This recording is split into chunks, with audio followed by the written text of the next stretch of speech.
اس محفل کے تمام حاضرین کو سلام عرض ہے۔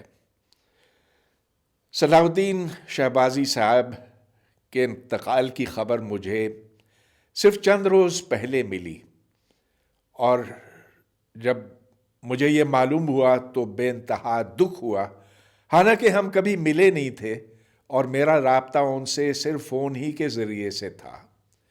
کوئی 3-4 سال پہلے انہوں نے فون کیا تھا، اور پھر جو اس سے ایک رابطہ قائم ہوا تو ہر کچھ دن کے بعد یا کچھ ہفتوں کے بعد ان سے فون پر بات ہوتی رہتی تھی مختلف موضوعات پر، لیکن جو سب سے بڑی بات یہ تھی کہ ہم جس دلدل میں پھنسے ہیں اس سے کیسے نکلا جائے۔ شہبازی صاحب کی پیدائش اور پاکستان کا جنم ایک ہی سال میں ہوا، سن 1947۔ آج 75 سال ہو گئے ہیں، اور ہر پاکستانی یہ پوچھتا ہے کہ آج اقوام عالم میں ہم اتنا پیچھے کیوں ہو کر رہ گئے ہیں۔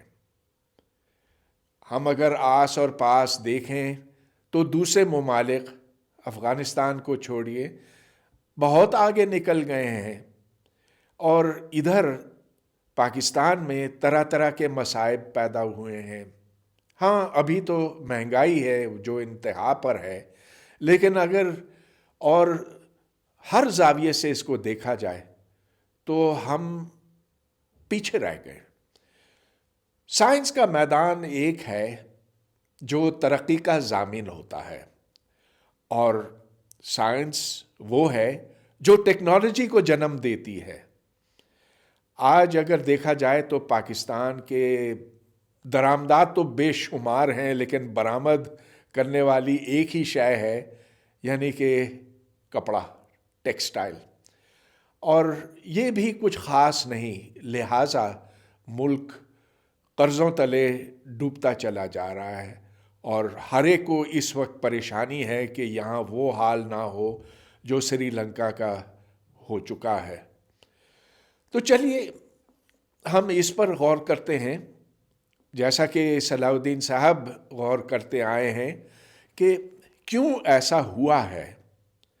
سن 47 سے پہلے لوگوں نے بڑے خواب دیکھے تھے کہ جب مسلمان آزاد ہوں گے اور ایک اپنی پسند کا ملک تعمیر کریں گے تو وہ ملک بہت تیزی سے ترقی کرے گا، اور ادھر علم کے چراغ روشن ہوں گے، ادھر برابری ہوگی، ادھر ہر قسم کا تسلط ختم ہوگا۔ لیکن ایسا نہیں ہوا، یہاں جاگیرداری نظام قائم رہا، یہاں افسر شاہی اور زیادہ مضبوط ہو گئی پہلے کے مقابلے میں، اور جو تھوڑی بچی کچی سائنس تھی اس خطے میں سو بھی بہت تیزی سے ختم ہونے لگی۔ تو یہ ایک تاریخی مسئلہ ہے، اور شہبازی صاحب اس کا تجزیہ کرتے ہیں اس بڑی خوبصورت کتاب میں، حالانکہ ہے خاصی مختصر مگر اس میں سوچ عمیق ہے۔ شہبازی صاحب اس میں یہ فرماتے ہیں کہ جب سے مسلمانوں نے عقل و خرد کا دامن چھوڑا اور کٹر پنے میں پھنس گئے، تو اس وقت سے مسلمان زوال کی طرف چلے۔ دیکھا جائے تو وہ زمانہ جب مسلمان اپنے عروج پہ تھے، ایک ایسا وقت تھا جب ہر قسم کی سوچ وہاں پر موجود ہوتی تھی۔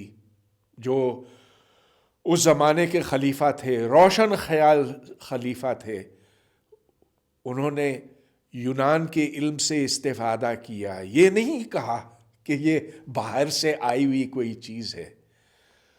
انہوں نے کہا، اور اس زمانے کی سوچ یہ تھی کہ ایمان کو عقل کی بنیادوں پہ کھڑا کیا جا سکتا ہے، اس کے لیے صرف اندھا یقین، اندھا ایمان ضروری نہیں۔ چنانچہ جب ذہن میں وہ وسعت انہوں نے پیدا کی تو اس وقت وہاں سائنس ترقی پا گئی، اور اس قدر زیادہ کہ علم کے چراغ اور ہر طرف دنیا میں بجھے ہوئے تھے، لیکن مسلمانوں کے ملکوں میں یہ روشن تھے۔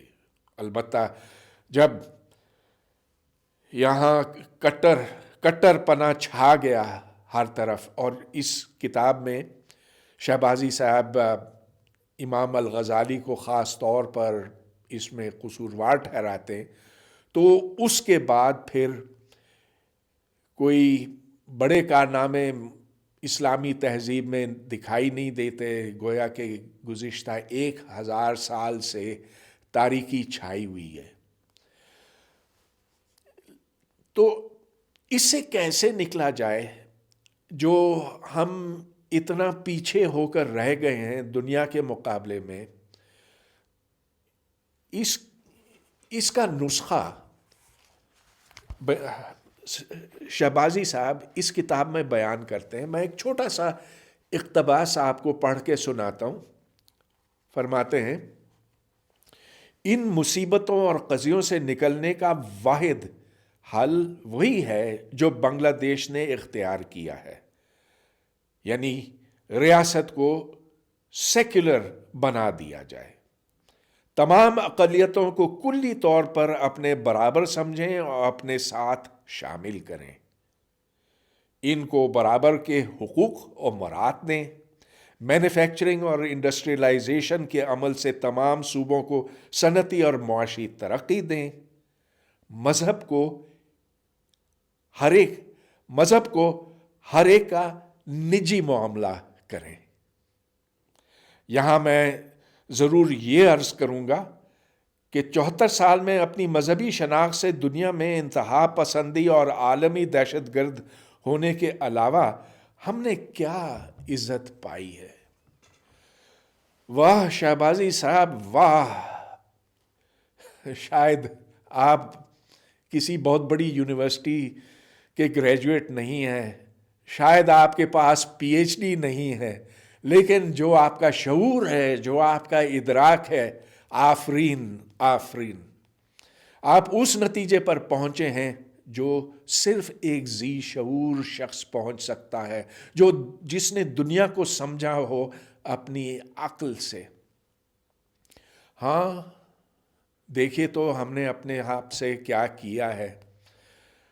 جو آخری بات انہوں نے یہاں پر کی کہ ہم نے کیا پایا سوائے یہ کہ دہشت گردی کو فروغ دیا، اور آج ہم اس کی زد اس کی بھینٹ پھر چڑھ رہے ہیں۔ یہ کل ہی کی بات ہے، اسلام آباد میں جو واقعہ ہوا، پھر ہر وقت جو فاٹا میں ہوتا رہتا ہے، پشاور میں ہوا، کراچی میں ہوا، 100 حملے ہوئے ہیں گزشتہ 40-50 دنوں کے اندر۔ تو ہاں، ہم بالکل آپ کی بات مانتے ہیں شہبازی صاحب، آپ بہت دکھی ہوں گے یہ جان کر کے یہ حملے پھر شروع ہوئے ہیں۔ مگر جو بڑی بات آپ نے کی یہاں پر کہ آخر آگے کا رستہ کیا ہے، اور اس کتاب میں شہبازی صاحب ایک تو سر سید احمد خان کی بہت تفصیل سے بات بتاتے ہیں، لیکن اس سے زیادہ تفصیل سے وہ مولانا آزاد سبحانی کی بات کرتے ہیں، اور اس میں جو دستاویزات ہیں وہ بہت قیمتی ہیں میرے خیال میں اور قابل غور ہیں۔ ہم شہبازی صاحب کے بہت ممنون ہیں، کاش کہ ایسے روشن خیال، ذی شعور اور جید لوگ زیادہ ہوتے، کاش کہ میں ان سے ملتا، بس وہ حسرت رہ گئی۔ بہرحال آپ لوگ بڑے خوش نصیب ہیں کہ آپ انہیں جانتے تھے اور ان سے پیار کرتے تھے۔